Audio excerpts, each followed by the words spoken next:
하나님의 말씀 누가복음 14장 15절부터 24절까지를 봉독을 드리고 있습니다.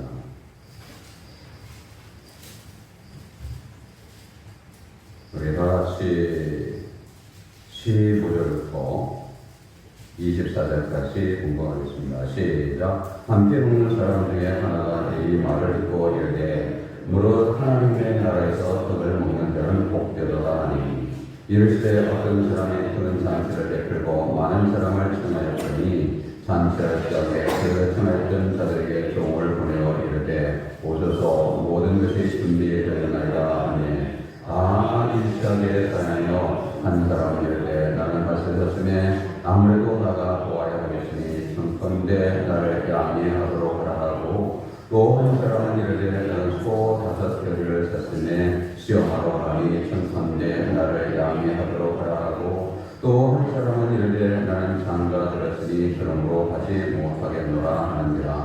종이 돌아와 주인에게 그대로 보하니 이에 집주인이 노하여 그 종에게 이르되 빨리 시내의 거리와 골목으로 나가서 가난한 자들과 몸 불편한 자들과 맹인들과 저런 자들을 데려오라 하니라.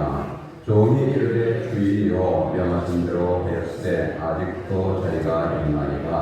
주인이 종에게 이르되 길과 산울타리 가로 나가서 사람을 강권하여 데려다가 내 집을 세워라. 내가 너에게 말하노니 전에 청하였던 그 사람들은 하나도 내 잔치를 맛보지 못하리라 하였다 하시니라.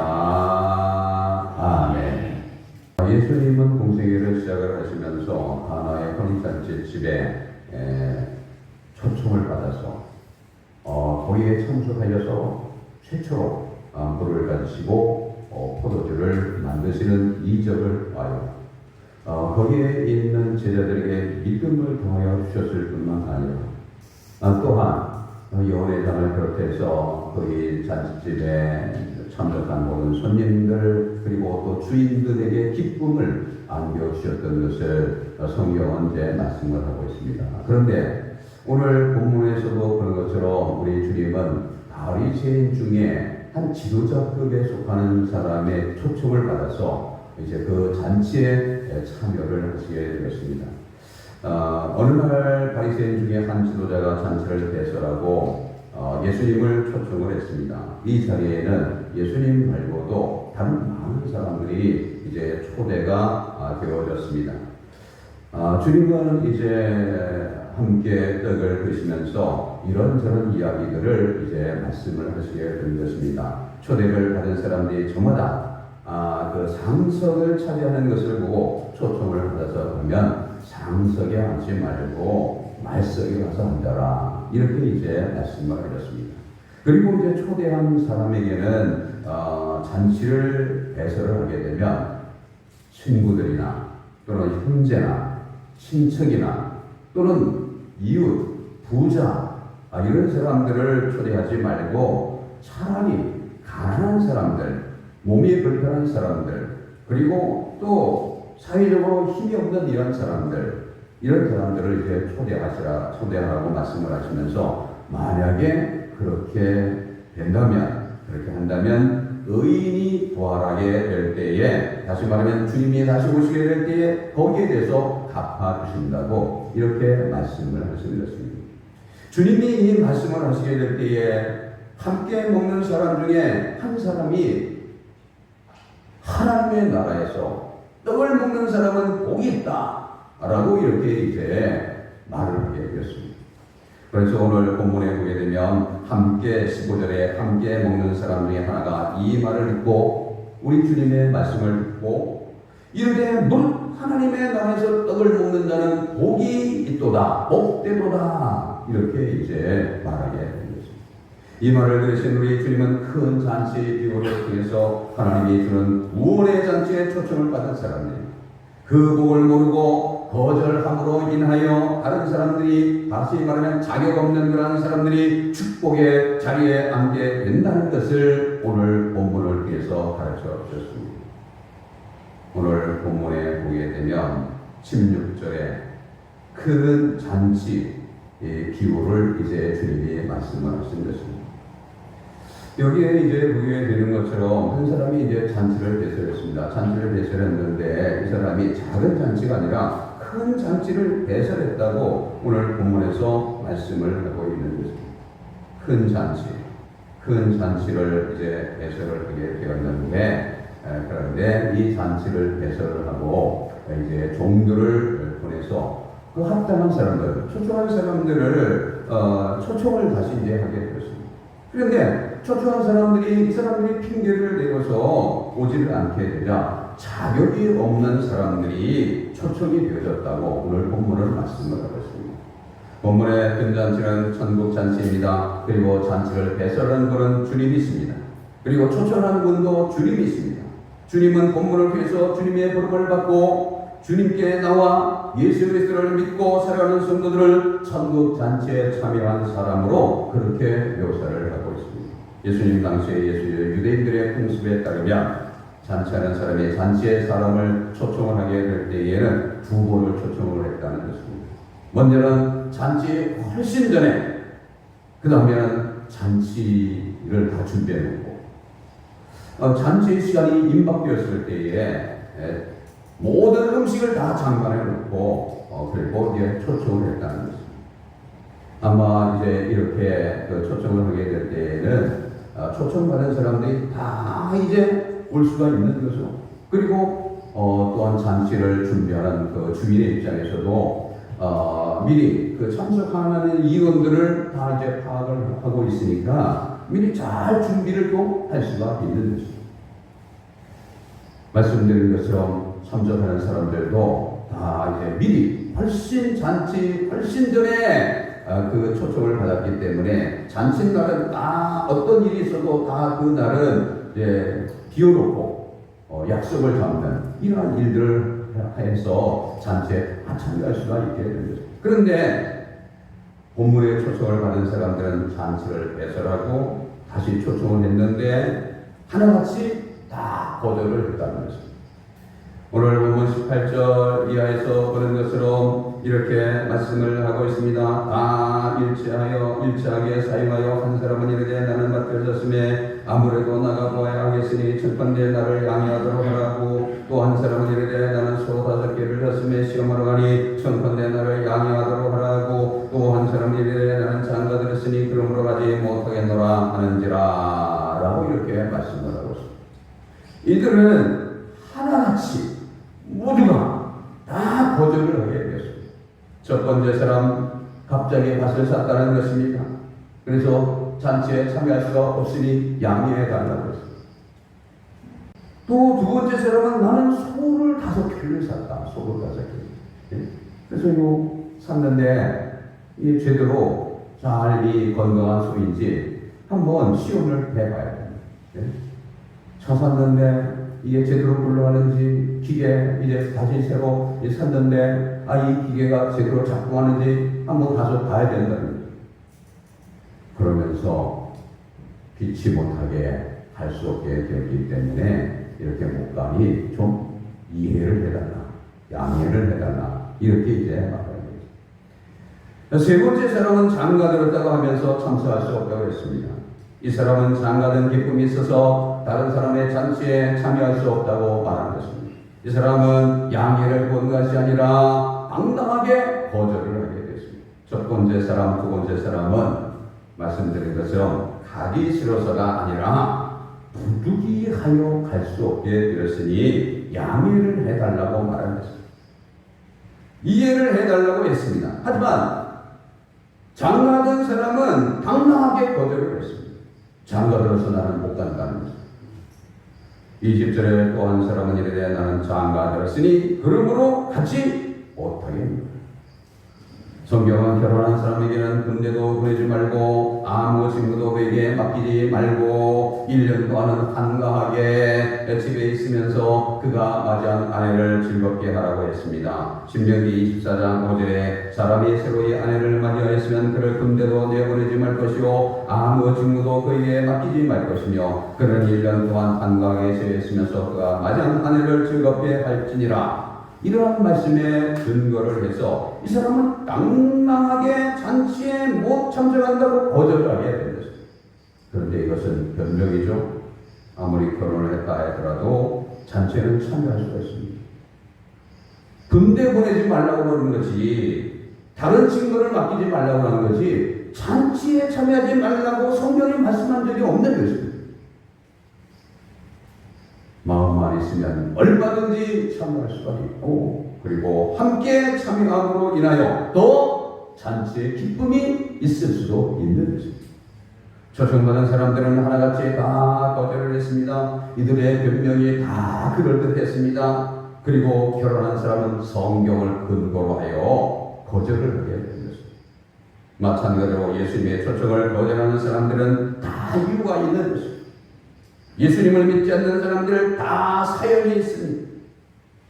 주일에 교회에 나오지 못하는 사람들 다 사연이 있습니다. 예배 시간에 은혜 받지 못하는 사람들 다 까닭이 있습니다. 그리고 그 이유가 다 그럴듯합니다.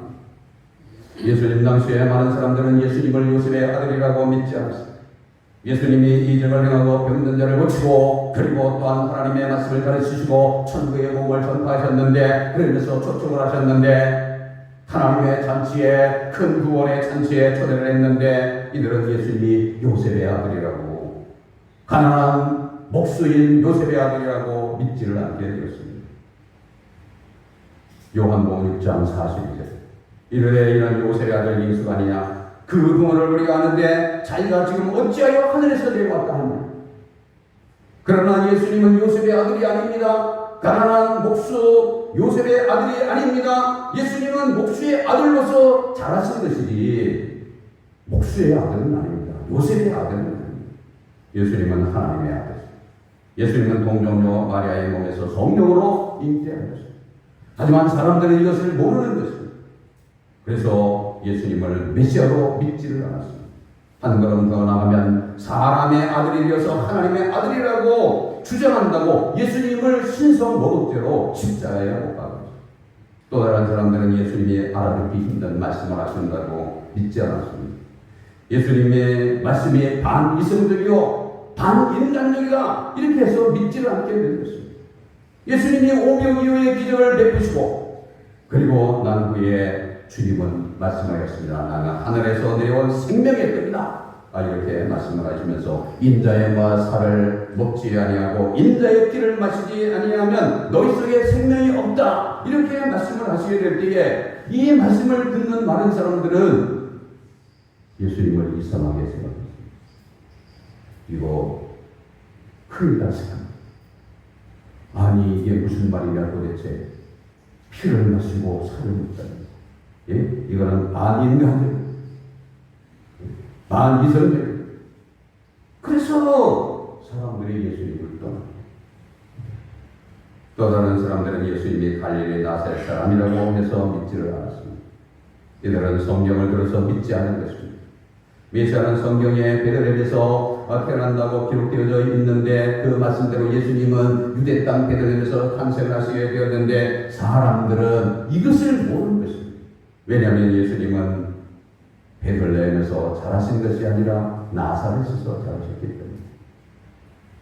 그래서 사람들은 예수님이 베들레헴에서 탄생한 것을 모르고 믿지를 않게 된 것입니다. 오늘날 대제사장들과 바리새인들, 이 사람들이 이제 아랍 사람들을 이제 시켜가지고 예수님을 붙잡아오라고 했습니다. 그랬더니 예수님을 붙잡아오지는 않고 오히려 예수님에 대해서 선하게 말을 하는 것입니다. 그래서 이 말을 듣고 이 대제사장들이 말했습니다. 바리새인들이 말했습니다. 율법을 하지 못하는 이 무리는 저주를 받는다. 요한복음 7장 49절에 율법을 하지 못하는 이 무리는 저주를 받는 자다. 이렇게 말했습니다. 이때 니고데모가 이제 말하게 된 것입니다. 율법은 사람의 말을 듣고 그 행하는 것을 알기 전에 심판하느냐? 이렇게 이제 또 질문을 했더니 이 사람들이 말하기를 그럼 너도 갈릴리에서 왔냐? 하면서 찾아가라 이거예요. 뭘 찾아가요? 성경을 찾아가요. 갈릴리에서는 선지자가 나오는 법이 없다. 메시아가 안 온다. 이렇게 성경을 들어서 예수님을 믿지 않았던 사람들도 있습니다. 초청을 거절한 사람들이 있습니다. 오늘날도 다 마찬가지입니다. 여러 이유를 들어서 이제 거절하는 것입니다. 어떤 사람은 알아야 믿겠다고 말하는 사람들이 있습니다. 하지만 알기 위해서는 먼저 믿어야만 되는 것입니다. 먼저 초청에 응해야 되는 것입니다. 그리고 배우면 다 알게 되는 것입니다.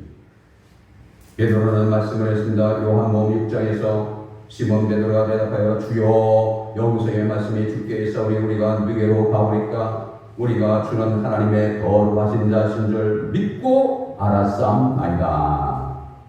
믿으면 알게 된다는 것입니다. 믿으면 깨닫게 된다는 것입니다. 믿고 배우면 다 알게 되는 것입니다. 알고 믿는다. 먼저 믿어야 돼. 먼저 믿으면 믿음에 이르게 됩니다.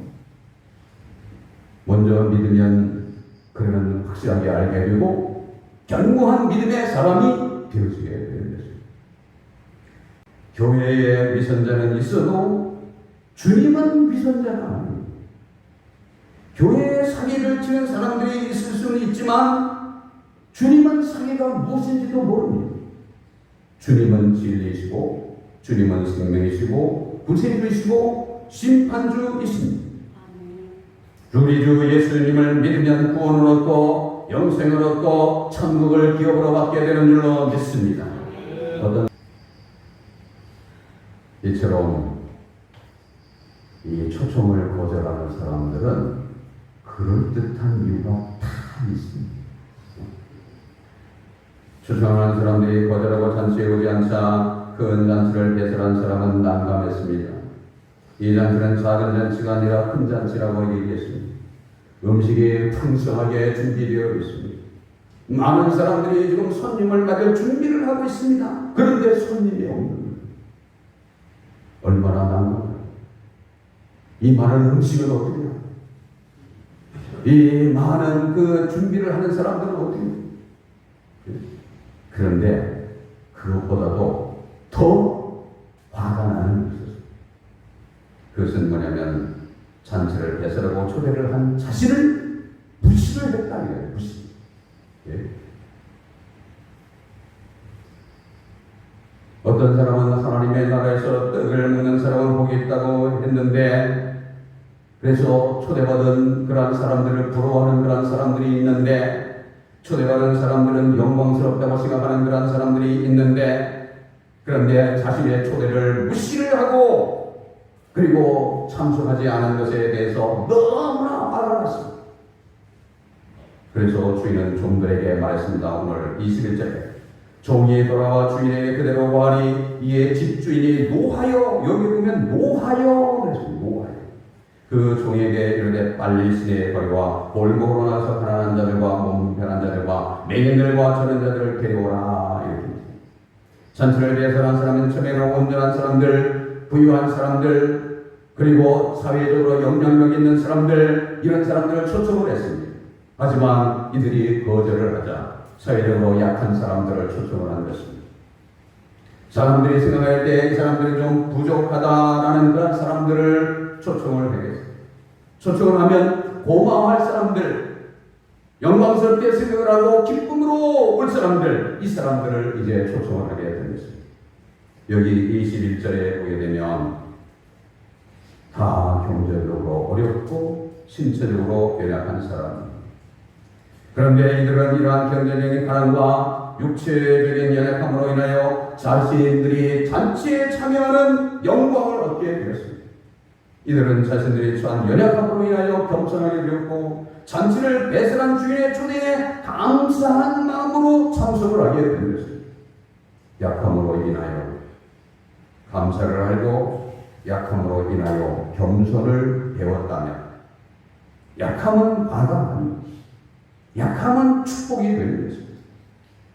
반면에 부유함으로 인하여 원세가 있으므로 강함으로 지식이 있음으로 인하여 감사를 잃어버렸다. 그리고 교만하게 되었다면 이것은 권세가 부유함이 화가 되는 것입니다. 종은 주인이 시키는 대로 했습니다. 그런데도 빈자리가 또 이렇게 있어요. 그래서 종이 자리가 아직도 비어있다고 이렇게 얘기를 하니까 주인은 다시 말하게 됐어요. 23절에 주인이 종에게 이르되 길과 산울타리 가로 나가서 사람을 강권하여 데려다가 내 집을 채워라. 다른 번역 성경이란 너는 큰 길과 시내 변들이 나가서 사람들을 억지로라도 데려와 내 집을 채우라 이렇게 말했어요. 주인은 종에게 빈 자리를 그대로 두지 말고 산울타리로 가서 가로 가서 길로 가서 큰 길로 가서 시내 변들이로 가서 다른 사람들 억지로라도 데려다가 그 자리에 앉히라고 했어요. 그러면서 이제 하는 말이 무엇이냐? 24절에 이렇게 말씀합니다. 내가 너에게 말하니 전에 청하였던 그 사람들은 하나도 내 잔치를 맛보지 못하리라 하였다. 잔치를 배설한 사람은 먼저 초청을 했는데도 거부했던 그러한 사람들은 다시는 초청하지 않겠다고 했습니다. 설사 잔치 자리에 자리가 남아있다 할지라도 다른 사람을 억지로 데리다가 그 자리에 앉힌다 할지라도 자신을 무시하고 자신의 초청을 거절한 그런 사람들은 다시는 그런 사람들에게 기회를 주지 않는다는 것입니다. 그렇습니다. 기회는 언제나 있는 것이야. 한 번 닫힌 문 다시 열려지지 않을 수가 없습니다. 그러므로 지금 은혜를 받아야 되겠습니다. 지금 은혜를 삼하고 지금 은혜를 받아야 될 줄로 믿습니다. 고린도후서 6장에 우리가 하나님과 함께 일하는 자로서 너희를 권하노니 하나님의 은혜를 헛되이 받지 말라. 이르시되 내가 은혜 베풀 때 너희에게 듣고 구원의 날에 너를 보았다 하였으니 보라 지금은 은혜 받을 만한 때요 보라 지금은 구원의 날이다. 지금이 은혜 받을 때, 지금이 구원의 날, 지금 회개해야 합니다. 지금 믿어야 합니다. 지금 부르심에 응답해야 합니다. 지금 주님을 만나야 합니다. 차차 하면 그 사람은 다시는 오늘과 같은 기회가 주어지지 않을 수도 있는 것입니다. 마귀가 성도들을 이제 유혹하는 전략 중에 가장 뛰어난 전략이 있는데 그것이 이제 차차라는 것입니다. 차차. 예? 전해오는 내려오는 이야기 중에 차차 마귀에 대한 이야기가 있습니다. 하루는 사단이 마귀들을 집합시키고 너희들은 시상으로 내려가서 가능한 많은 영혼들을 지옥으로 끌고 오도록 전략을 짜서 끌고 오라고 그렇게 이제 말을 했습니다. 첫째, 마귀는 하나님이 강처부터 존재하는 것이 아니고 아무나 마음에 드는 거 믿어도 된다고 그렇게 선전을 했습니다. 인간은 정신적으로 약한 존재이니까 불교도 좋고 유교도 좋고 뭐 회교도 좋고 다 믿고 싶은 거 아무거나 믿으면 된다 하면서 하나님이란 존재하지 않는다 이렇게. 둘째, 마귀는 천국과 지옥은 애초부터 없는 것이니 겁먹지 말고 하고 싶은 대로 해라. 마음껏 네 원하는 대로 살아라 이렇게 말하면서 다녔습니다. 셋째, 마귀는 성경은 하나님의 말씀이 아니고 인간들의 기록이니 소리는 안 된다 이렇게 말하면서 다녔습니다. 그런데 넷째, 마귀는 다른 수법을 썼습니다. 하나님도 존재하고 천국도 지옥도 물론 있다. 성경도 분명히 그것은 하나님의 말씀이다. 그런데 하늘의 별처럼 많은 시간들이 모래알같이 많은 나날들이 있는데 그렇게 방신처처럼 열심히 믿을 필요가 없다. 천천히 믿어라. 성경 하나님의 말씀이 분명하다. 그런데 뭘 그렇게 읽으려고 해야 지금 믿지 말고 차차. 기도 오늘만 날이냐? 내일도 있고 모레도 있고 모레할 사람 많다. 차차. 교회는 뭐 이번 주만 주일이냐? 다음 주도 있고 얼마든지 있잖아요. 차차 교회. 그래서 차차하면서도 다 갈 수 있는 거야. 차차. 얼마 후 사단은 그와 마귀들을 다 집합시켜놓고 각기 지옥에 끌고 영혼의 수를 세워보라고 이제 명령을 내렸습니다. 그런데 가장 많은 영혼을 지옥으로 끌고 온 마귀는 넷째 마귀였다는 것입니다.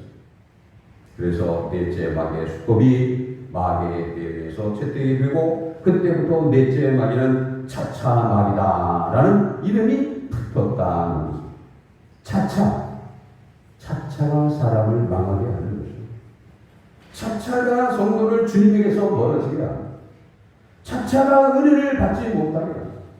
차차가 기도를 못하게 합니다. 차차가 교회에 나오지 못하게 만드는 것입니다.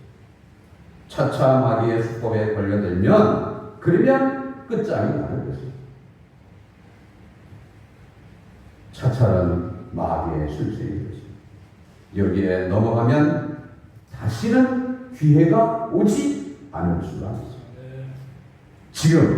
지금이 중요한 것입니다. 지금 은혜 받아야 되고 지금 만나야 돼요. 지금 은혜가 충만해야 돼요. 지금 교회에 나오지 못하는 백성들을 인도해야 돼요. 차차하게 되면 그러면 끝까지 차차하다가 그 다음에 세상을 떠나게 될 수가 있습니다. 지금이 중요합니다. 지금이 기회입니다. 가나안 여인은 지금 자신에게 주어진 기회를 선용을 했습니다.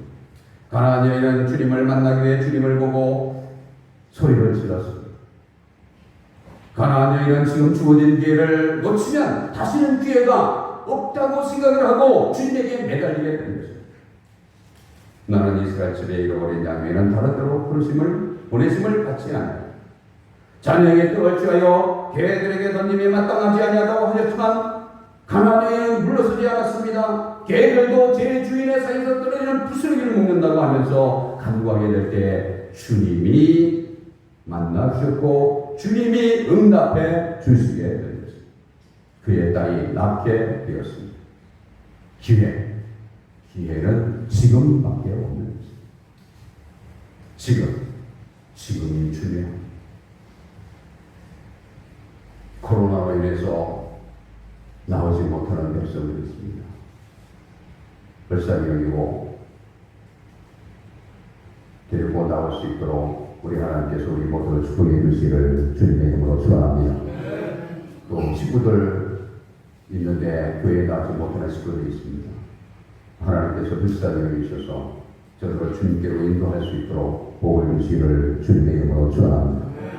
그리고 또한 우리에게 기회가 있을 때 언제나 주님을 만나야 됩니다.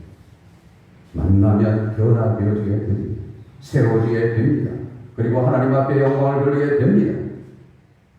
주님이 주신 기회 헛되이 버리지 말고 선용하면서 복된 믿음의 삶을 살아가는 우리 모두가 다 되기를 주님의 이름으로 축원합니다. 거룩하신 하나님 아버지, 우리에게 주신 기회를 잘 선용하면서 믿음의 삶을 살 수 있도록 복을 내려 주시옵소서. 예수님의 이름으로 감사하며 기도드리옵나이다. 아멘.